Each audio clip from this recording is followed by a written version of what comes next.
grateful that you were all able to join this session. Really grateful to Eliza for helping us get this all set up.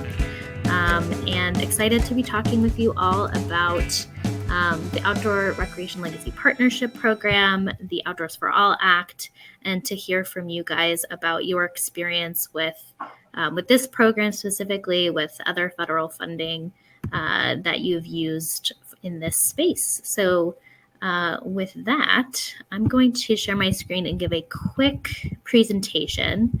And I welcome everyone to turn on their cameras or their audio so that when I'm done, we can have some conversation. But that's the blue button that you'll see somewhere in the session window. Yes. And you'll have to allow it permissions to grab your camera and microphone from your browser. Thank you, Liza. And I'm happy to answer questions as well in the chat. So I will go ahead and share my screen now. All right, so this session is called Pathways to Federal Park Funding, Engage, Learn, and Succeed. I'm just going to give a brief overview of the ORLP program, but I won't go too in depth because I know that we only have the next 27 minutes. And then Jessica will give an overview of the Outdoors for All Act, which we have been leading engagement on and which is having some great momentum. And then we will have some questions for the group discussion, and we look forward to chatting with you guys about that. Before we dive in, we would love to hear where everyone is coming from and what type of organization you represent, or you can just also drop the name of the organization you work with in the chat. Trust for Public Land is a nonprofit organization, and Jessica and I are both based in Washington, D.C. And we would just love to get a sense of where everybody's coming from, just to help us better inform the conversation. So feel free to put that in the chat under the session tab, and then the chat button is on the left side there. All right, and while you guys are doing that, I will go ahead and jump into my ORLP overview. So the Outdoor Recreation Legacy Partnership Program, so it's a national competitive grant program run by the National Park Service that is intended to connect people in urban and disadvantaged communities with outdoor recreation opportunities by creating new or rehabilitating existing parks and other outdoor recreation areas. And this program was created in 2014 as a $3 million pilot program by Congress. And it did receive steady increases over the years, but it wasn't until 2021 when the Land and Water Conservation Fund was fully funded and authorized that it received a significant increase in funding. And we've seen pretty consistent levels year over year since then, which is exciting. So right now, the program has gotten $125 million in the Congressional Appropriations Bill. And there is more funding that is available in this current round of the program as well. I won't go into detail on the requirements here, but I did just want to briefly share with everyone what the requirements are. The real focus is on either acquiring land, developing new parks, or renovating existing kind of parks and outdoor recreation resources. If you will have like a little QR code that you can scan to kind of look into the program a little bit more at the end here. But I did just want everybody to have this available to them. And I have a little example here of Johnson Oak Park. Whoops. Okay, let's get that out of the way. So Johnson Oak Park is a grant or a project that was done during the first round of the ORLP program. And this park really had very limited amenities. The swing set didn't have any swings. The plants were overgrown. The basketball court didn't have a basketball net, or I think even a backboard at that point. And it was really in need of some TLC. And also, there were things that the community wanted, such as a shade pavilion, a splash pad. They really wanted to have an area for picnics and like grilling for community barbecues and things like that. So with a $375,000 grant from the National Park Service, and additional matching funding sources from the state and the city and some private philanthropy, they were able to totally renovate this park, which now looks like it does in this beautiful photo. And so this is just one of the examples of how the ORLP program can invest in community parks and outdoor recreation resources in communities across the country. And I'm going to pass it over to Jessica quickly for a brief overview of the Outdoors for All Act. Thank you all. It's great to be with you. My name is Jessica Montoya. I'm with Trust for Public Land. I work with Stephanie out of the Washington, D.C. office. And my goal is to get park equity, whether that's legislation, public policy, and working with Stephanie to get more funding. Like you saw some of the historic funding levels that are coming from either the Infrastructure Act or the Inflation Reduction Act. One piece of legislation that is directly tied to the ORLP program is the Outdoors for All Act. The Outdoors for All Act is both in the House and the Senate. It's a great piece of legislation that has bipartisan support. And one of the main features of the Outdoors for All Act is that it codifies the ORLP program.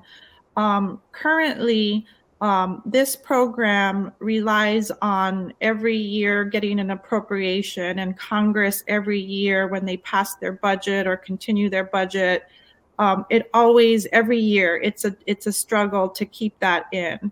So instead of having to lobby and advocate for that every year, it would be in the federal code and be something that is authorized and appropriated for every year. So that's super important to get that ORLP program codified into the national code. One of the other features of the Outdoors for All Act is that it reduces the population threshold. So right now, it's usually for more urban communities, but this reduces it down to 25,000 population for eligibility, so that more communities can be eligible to apply for the ORLP program. Trust for Public Land, we do have a national tribal communities program where we do work with Native American tribes and communities to build parks, trails, and also bigger land conservation projects. But traditionally, this ORLP program has not been open to Native American tribes. So we're really excited to see that this legislation opens that up for tribes to directly be able to apply for these funds, and TPL would love to work with them to prepare those applications as well. So the Outdoors for All Act, like I said, it has been successfully advanced in a bipartisan way. I already said it was introduced in the House and introduced in the Senate. the Outdoors for All Act was actually folded in to two different bigger bills. So they're called the recreation packages. In the House, the recreation package, which has to do with many other types of programs, it's called the Explore Act. And in the Senate, it's called AORA, which is American Outdoor Recreation Act. So both of those bills have advanced in both of those houses. They've both been marked up by the Committee of Jurisdiction that has oversight over federal lands and programs like this, past the markup. And we're waiting right now, we're pushing and fingers crossed, doing all that we can to move this across the line, across the finish line, and to get both of the houses to put this up for a vote. So we're hoping that we can get these rec packages, which includes the Outdoors for All Act, passed this year. It'll be one of the few bipartisan pieces of legislation that actually does get through. I believe we have one more slide, Stephanie. You can move it forward. Okay.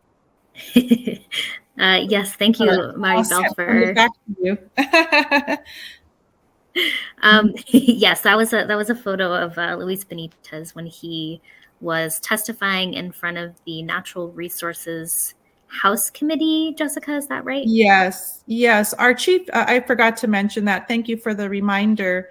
Our Chief Impact Officer, Luis Benitez, was asked to testify. That's a picture of him. He's like, who is this man with the yellow glasses? That's our TPL Chief Impact Officer, Luis Benitez. He hails from Colorado.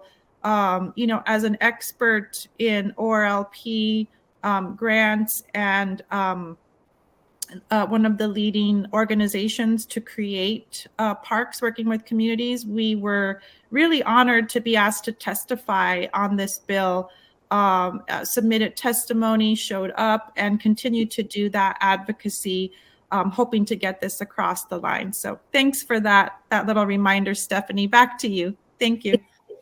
Well, Maribel put it in the chat, so I wanted to make sure we I didn't see the chat. Yeah. So for the roundtable discussion, we have a few questions that we wanted to pose to the group just to get the conversation started. But we would love to know if you have ever worked with this ORLP program or other similar types of federal funding and what your experience was. If you have worked specifically with the ORLP program, we'd love to get your feedback on what you think might be working or what's not working, and maybe how we can help address some of those things. But also would just love to hear folks' experience working with federal funding and, any of the things that you've done that have made your experience a success or challenges that you experienced. So I think we will, I'm going to stop sharing my screen so that we can have our roundtable discussion and see each other's faces. And if you want to join the conversation with audio, you can click the share my audio and video, and you can either just join with your audio and you can turn your camera off, or you can feel free to share both. So there was one question at the top here. So while folks are thinking through their responses, Kathleen had asked if plastic synthetic turf and tire rubber surfaces are eligible for TPL and federal grant funding for play spaces. So I don't think there's currently any regulations that prevent that from being part of the designs for playgrounds such as these or parks. So I don't think there's anything through the ORLP program that prevents that from being used. But I do think that, there are things like sustainable design elements that the National Park Service does like to see. So, I definitely welcome more discussion around that. But I know that there have been challenges that communities have faced around having these super hot turf fields and injuries and other things like that. So I am aware that that is an issue, and we're definitely open to discussion about that as well. And then Ben had put a question in the chat around whether ORLP can be used for permanent land conservation, such as conservation easements or fee simple. So the ORLP program is funded by the Land and Water Conservation Fund. And so if you're familiar with the LWCF program, then LWCF mostly funds land acquisition through all of its funding sources. And the ORLP program can be used for both land acquisition and the development and creation of parks and outdoor recreation resources. I think that the preference is for it to be fee simple. Let me say this: if a site is acquired through the ORLP program, then it has to be maintained for outdoor recreation purposes in perpetuity. So it can never be,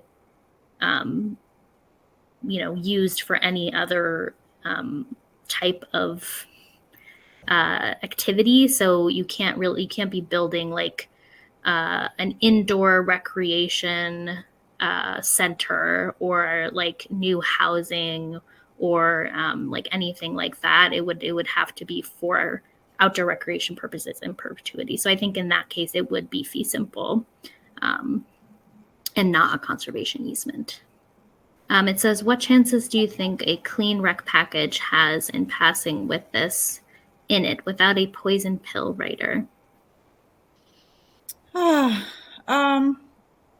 That's a good question. I wish I had a crystal ball to be able to answer that. I don't know the answer to that. There's always the possibility that there could be some other provision that is really restrictive and for any other purposes that the bill covers. I will say that, it was just week before last that this passed pretty quickly through the House markup. There wasn't a lot of debate. There wasn't any poison pill in the House bill. And as you know, the House is controlled by Republicans. They set the agenda for the hearings, for legislation moving forward, things like that. So I think I'm feeling pretty good about it passing. Again, we're going to have to just watch and wait and see. The more that we can raise our hand, contact our congressional delegations, raise our voices that we do support these rec packages, and especially the Outdoors for All, the more chance or more energy that's put towards a clean bill or a bill that doesn't have anything in there that would be something we would want to protest or that would ruin the whole bill. So right now I don't see that, or I don't hear any rumblings about a possible poison pill. But we're going to have to keep vigilant and keep watching. So thanks for your question, Ben. And I'll just quickly respond to Kathleen's comments here about the schoolyard play surfaces. And I'm not an expert in this subject, and I won't claim to be. So I know that these are topics that our schoolyards team has discussed and do have concerns about. I think part of the challenge that we face as an organization is that a lot of the times the school districts that we're working with don't have dedicated maintenance staff to be able to actually maintain a ton of like landscaping or fields in the kind of way that they would like to. So the school districts actually prefer to have turf fields and easier to maintain substances on their properties. And a lot of the time, we would like to tear up more asphalt, for example, to make them less hot. But again, with the lack of maintenance staff, it's harder for them to maintain. So I don't have a perfect answer here, but there are often a lot of local challenges that lead to those kinds of decision making. But I do appreciate your concern fully, and it is something that we have talked about, I know, internally, and we also have concerns about. So appreciate your perspective. I see that Diana has joined us. I'm wondering, Diana, if you have any thoughts around your experience with federal funding or the ORLP program at all. Hey, Stephanie. This is Diana. I am actually a TPLer in Los Angeles. I'm a community organizer. That is not my forte, but my thoughts, I do have a couple of thoughts on green schoolyards, and I agree that internally we're still working through some of the kinks. Some of the paint that we use for the New York projects, I know, are reflective of sunlight, so they're supposed to keep the schoolyard a little bit cooler than regular asphalt. However, I agree with Stephanie. We are internally still looking at ways of like, how do we work through some of the kinks, given that it's the geographies themselves and like the school districts that sometimes prevent more shade, and then from coming into these green schoolyard projects that we are creating throughout the country. But I don't know, nothing on the federal stuff. I apologize. No, that's okay. I appreciate your perspective, Diana. And I only called on you because you're from TPL. I don't want to call out people. I was just like, yeah. No, oh. I don't want to call out people and put anyone on the spot unnecessarily. So okay. Well, I was like, I'm one of you. I will also add in that I do a lot of work on schoolyards and schoolyard policy. And yeah, there are concerns with those type of surfaces. But one of the goals of many of our schoolyards is stormwater management and resilience. Mm-hmm. Sometimes these surfaces can be designed and constructed to be able to absorb excess stormwater. So they're not maybe the best solution, but they do work for other things like storm management and having that permeable water absorbing qualities. So just adding that in. Thanks. All right. Well, we only have a couple of minutes left here. So I just wanted to go back to the federal funding aspect of the conversation. I do want to flag for everyone that there is a ton of federal money available right now for parks and conservation, for climate resilience and environmental justice. And so, in my role on federal grants and the federal grants function, we're really focused on trying to help our community partners and local government partners in accessing this funding. The ORLP program is just one of those examples of where there is a lot of opportunity and funding available to advance this work. And so, if anybody has any questions about, types of funding sources that they're looking to use in their communities or projects that they want to advance, we would be super happy to chat with you. I can quickly share my screen again. We have some QR codes of where you can go to find more information about the ORLP program and the Outdoors for All Act.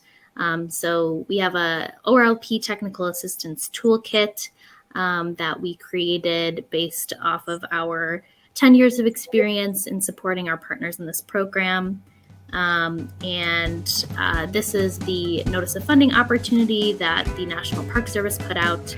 And then this is a link for the Outdoors for All Act. And yes, Ben, thank you. I can put those links in the chat for sure. Thank you all so much for joining this session. I hope that it was useful. I hope that you all got to enjoy some lunch and take a stretch break.